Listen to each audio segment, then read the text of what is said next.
فجر کی نماز کے بعد ایک ایسا عمل ہے جو آپ کے رزق کے بند دروازے کھول دے گا۔ یہ کوئی مشکل کام نہیں، صرف ایک لفظ ہے جسے دہرانا ہے، اور وہ لفظ ہے استغفار۔ اللہ کی قسم، اگر آپ کی نیت صاف ہوگی، آپ کا دل اللہ پر پختہ بھروسہ رکھے گا، اور آپ اس عمل پر یقین کے ساتھ عمل کریں گے، تو آپ پر رزق کی بارش ہو جائے گی۔ آج کی اس ویڈیو میں آپ کو مکمل طریقہ بتاؤں گا، یہ بھی بتاؤں گا کہ کتنی دفعہ پڑھنی ہے، یہ بھی بتاؤں گا کہ کیسے پڑھنی ہے، اور یہ بھی بتاؤں گا کہ اس عمل سے رزق کی بارش کیسے ہوگی۔ تو اس ویڈیو کو آخر تک ضرور دیکھیں، کیونکہ اصل راز آگے چل کر کھلے گا۔ لیکن اس سے پہلے ایک بہت اہم بات سمجھ لیں۔ آج کل کے نوجوانوں کا بڑا مسئلہ یہ ہے کہ وہ فجر کی نماز پڑھتے ہی نہیں، رات دیر تک موبائل پر لگے رہتے ہیں اور صبح سورج نکلنے تک سوئے رہتے ہیں۔ اور یہ صرف نوجوانوں کی بات نہیں، بہت سے بڑی عمر کے لوگ بھی جو نوجوانوں سے تھوڑے سینئر ہیں، وہ بھی اسی غفلت میں پڑے رہتے ہیں۔ حالانکہ انہیں پتا ہوتا ہے کہ رزق فجر کے وقت لکھا جاتا ہے، وہی وقت جب یہ لوگ گہری نیند میں ہوتے ہیں۔ یہی وہ بڑی وجہ ہے جس کی وجہ سے رزق میں تنگی آتی ہے، برکت رک جاتی ہے، اور بندہ دن رات محنت کے باوجود خالی ہاتھ رہتا ہے۔ جو وقت اللہ نے رزق کی کشادگی کے لیے رکھا ہے، وہی وقت ہم نیند میں جائے کر دیتے ہیں۔ سورہ نوح میں اللہ تعالیٰ نے حضرت نوح علیہ السلام کی زبان سے اپنی قوم کو یہ پیغام دیا کہ اپنے رب سے بخشش مانگو، بے شک وہ بہت بخشنے والا ہے۔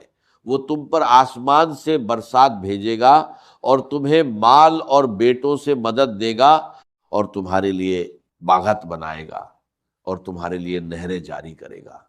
یہ الفاظ محض ایک نصیحت نہیں، بلکہ یہ ایک اصول ہے جو قیامت تک کے لیے ہے۔ جو گناہوں سے سچے دل سے توبہ کرے گا، جو بار بار استغفار کرے گا، اللہ اس کے رزق کے دروازے کھول دے گا انشاءاللہ۔ سوچیں، ہماری زندگی میں تنگی، قرض، کاروبار میں نقصان، نوکری میں رکاوٹ، یہ سب کہیں نہ کہیں ہمارے گناہوں، غفلت اور فجر کی نماز چھوڑنے کا نتیجہ ہوتے ہیں۔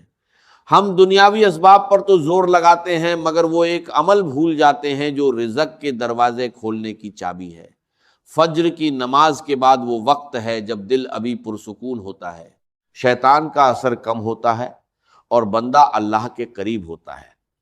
اسی لمحے میں اگر ہم پختہ یقین کے ساتھ زبان سے استغفار کرنے لگیں تو یہ عمل دل کی گہرائی تک اتر جاتا ہے، اور اللہ کی قسم یہی وہ لمحہ ہے جہاں سے رزق کے دروازے کھلنا شروع ہو جاتے ہیں۔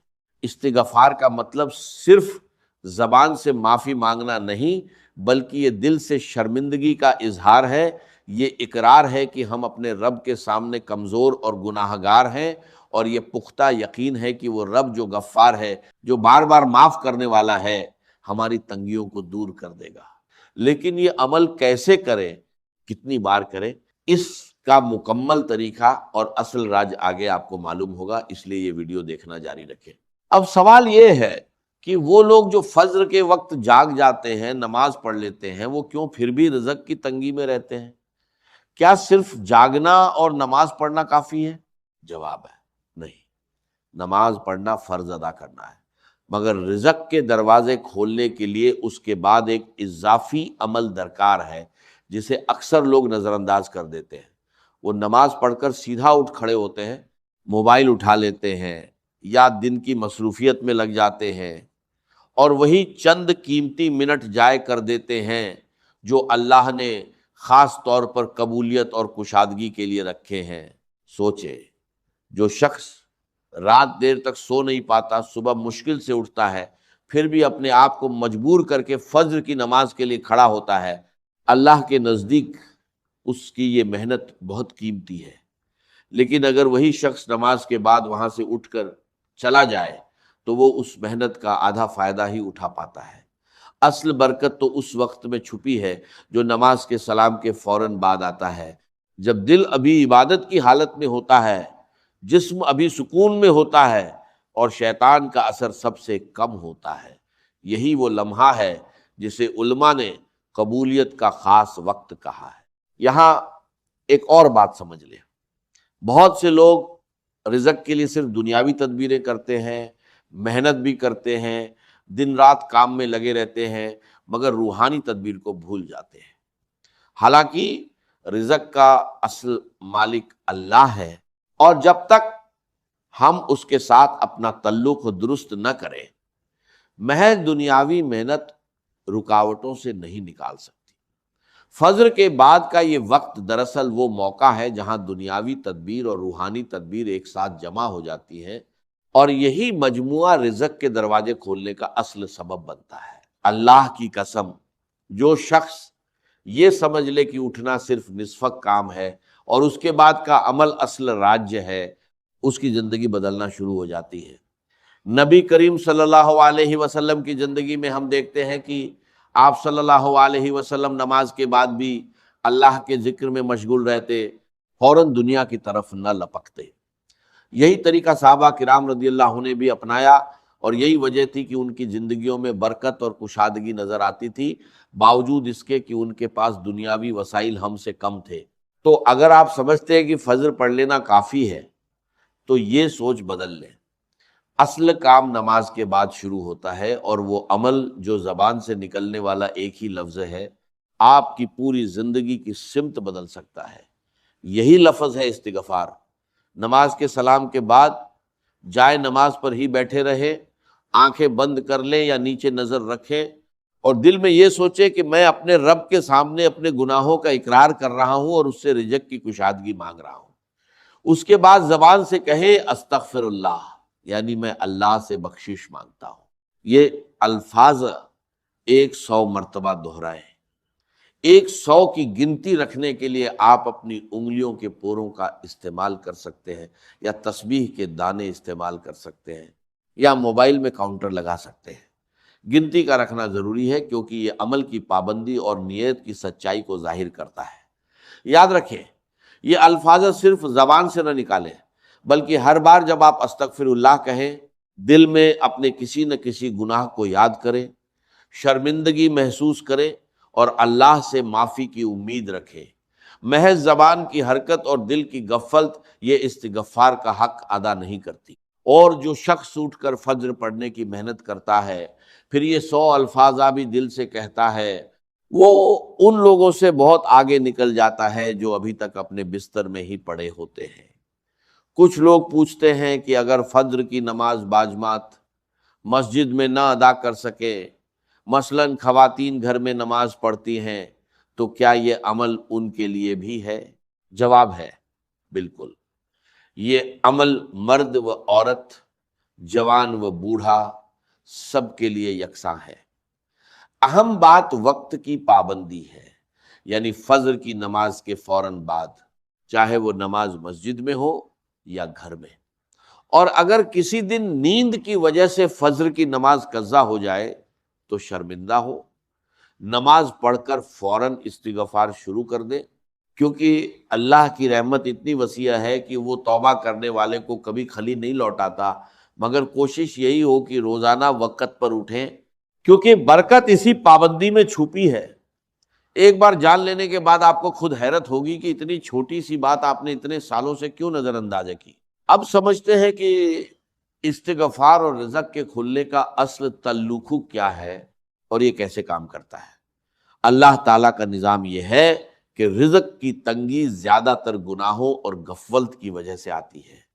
نبی کریم صلی اللہ علیہ وسلم نے فرمایا کہ بندہ جب گناہ کرتا ہے تو اس کے دل پر ایک نشان پڑ جاتا ہے، اور یہ نشان اس کے اور اللہ کی رحمت کے درمیان ایک پردہ بن جاتا ہے۔ جب یہ پردہ موٹا ہوتا جاتا ہے تو رزق، برکت اور آسانیاں رکنا شروع ہو جاتی ہیں۔ استغفار دراصل اسی پردے کو ہٹانے کا ذریعہ ہے۔ جتنی بار آپ استغفر اللہ کہتے ہیں، وہ پردہ چھنٹتا جاتا ہے اور اللہ کی رحمت کا راستہ صاف ہونے لگتا ہے۔ علماء بیان کرتے ہیں کہ جو شخص استغفار کو اپنا معمول بنا لے، اللہ اس کے لیے ہر تنگی سے آسانی نکال دیتا ہے، ہر غم سے کشادگی عطا کرتا ہے، اور اسے ایسے رزق سے نوازتا ہے جس کا اسے گمان بھی نہ ہو۔ یہی وہ وعدہ ہے جو آج بھی 1400 سال بعد اتنا ہی سچ ہے جتنا اس دن تھا جب یہ الفاظ کہے گئے۔ رزق کا معاملہ صرف محنت اور اسباب کا نہیں، بلکہ اس کے ساتھ دل کی حالت، گناہوں سے پاکیزگی اور اللہ سے تعلق کا بھی ہے۔ اب سوال یہ ہے کہ رزق کھلنے کی نشانیاں کیا ہیں؟ سب سے پہلی نشانی یہ ہے کہ جو کام مہینوں سے رکا ہوا تھا اچانک ایک راستہ نکل آتا ہے۔ دوسری نشانی یہ ہے کہ دل میں غیر متوقع کے سکون آ جاتا ہے۔ پیسوں کی کمی ہونے کے باوجود پریشانی کم ہو جاتی ہے، کیونکہ اللہ دل کو یقین اور قناعت سے بھر دیتا ہے۔ تیسری نشانی یہ ہے کہ کہیں سے ایسی مدد آ جاتی ہے جس کی امید بھی نہیں تھی، کوئی رشتہ دار، کوئی موقع، کوئی نیا راستہ جو پہلے نظر نہیں آ رہا تھا۔ چوتھی نشانی یہ ہے کہ خرچ کرنے کے باوجود پیسہ کم نہیں ہوتا بلکہ برکت کے ساتھ بڑھتا محسوس ہوتا ہے۔ یہ سب اللہ کے کھولے ہوئے رزق کے دروازوں کی علامات ہیں، اور جو شخص باقاعدگی سے یہ عمل کرتا ہے وہ خود اپنی زندگی میں یہ تبدیلیاں محسوس کرنے لگتا ہے۔ بہت سے لوگ پوچھتے ہیں کہ کتنے دن میں اثر نظر آنا شروع ہوتا ہے۔ سچی بات یہ ہے کہ اس کی کوئی مقررہ مدت نہیں، کیونکہ یہ اللہ کی حکمت پر منحصر ہے، نہ کہ ہماری جلد بازی پر۔ کچھ لوگوں کو چند دنوں میں ہی کشادگی نظر آنے لگتی ہے اور کچھ کو ہفتوں یا مہینوں کا وقت لگتا ہے، مگر جو شخص مستقل مزاجی سے پختہ یقین کے ساتھ یہ عمل جاری رکھتا ہے، اللہ کی قسم وہ کبھی خالی ہاتھ نہیں رہتا۔ اصل امتحان یہی ہے کہ کیا آپ چند دن کوشش کر کے چھوڑ دیں گے یا اسے اپنی زندگی کا مستقل معمول بنائیں گے۔ جو لوگ صبر کے ساتھ اس پر جمے رہتے ہیں وہی لوگ ہیں جن کی زندگی میں اللہ حیرت انگیز تبدیلیاں لاتا ہے۔ یہاں ایک بات اور سمجھ لیں، بعض لوگ چند دن استغفار کرتے ہیں، نتیجہ فوراً نہ دیکھ کر مایوس ہو جاتے ہیں اور چھوڑ دیتے ہیں۔ یہی سب سے بڑی غلطی ہے۔ اللہ کے یہاں دیر ہو سکتی ہے، اندھیر کبھی نہیں۔ جو دل صبر کے ساتھ جمع رہتا ہے وہی دل آخر میں رزق کی کشادگی دیکھتا ہے۔ اسی لیے یہ سمجھ لیں کہ استغفار محض ایک وقتی عمل نہیں، بلکہ یہ ایک زندگی بھر کا رشتہ ہے جو آپ اپنے رب سے جوڑ رہے ہیں۔ جتنا یہ رشتہ مضبوط ہوگا اتنی ہی رزق کی راہیں کھلتی جائیں گی، اور جتنی غفلت بڑھے گی اتنی ہی تنگی لوٹ آئے گی۔ اسی لیے فجر کے بعد کا یہ چند منٹ کا عمل دراصل آپ کی پوری زندگی کی سمت بدل سکتا ہے۔ بہت سے لوگ یہ عمل شروع تو کرتے ہیں مگر چند دن بعد رکاوٹیں آنے لگتی ہیں۔ سب سے پہلی رکاوٹ یہ ہے کہ آنکھ ہی نہیں کھلتی۔ اس کا حل یہ ہے کہ رات سونے سے پہلے وضو کر کے سوئیں، الارم کچھ فاصلے پر رکھیں تاکہ اٹھ کر بند کرنا پڑے، اور سوتے وقت دل میں نیت کریں کہ اللہ کے لیے اٹھنا ہے۔ جو شخص نیت کے ساتھ سوتا ہے اللہ اکثر خود اسے وقت پر بیدار کر دیتا ہے۔ دوسری رکاوٹ یہ ہے کہ نماز تو پڑھ لیتے ہیں مگر استغفار بھول جاتے ہیں، جلدی میں کام پر نکل جاتے ہیں۔ اس کا حل یہ ہے کہ تسبیح یا موبائل کاؤنٹر جائے نماز کے پاس ہی رکھ دیں تاکہ نظر پڑتے ہی یاد آ جائے۔ چھوٹی سی یاد دہانی بڑی غفلت سے بچا لیتی ہے۔ تیسری رکاوٹ صبر کی کمی ہے۔ کچھ دن پڑھ کر جب فوری نتیجہ نہ آئے تو دل مایوس ہونے لگتا ہے۔ یاد رکھیں، بیج بونے کے بعد فصل اسی رات نہیں آتی، وقت لگتا ہے۔ ایک بھائی نے یہ عمل مستقل 3 ہفتے کیا۔ کاروبار میں سخت مندی تھی، قرض بڑھ رہا تھا۔ تیسرے ہفتے کے آخر میں ایک پرانا گاہک واپس آیا اور ایسا آرڈر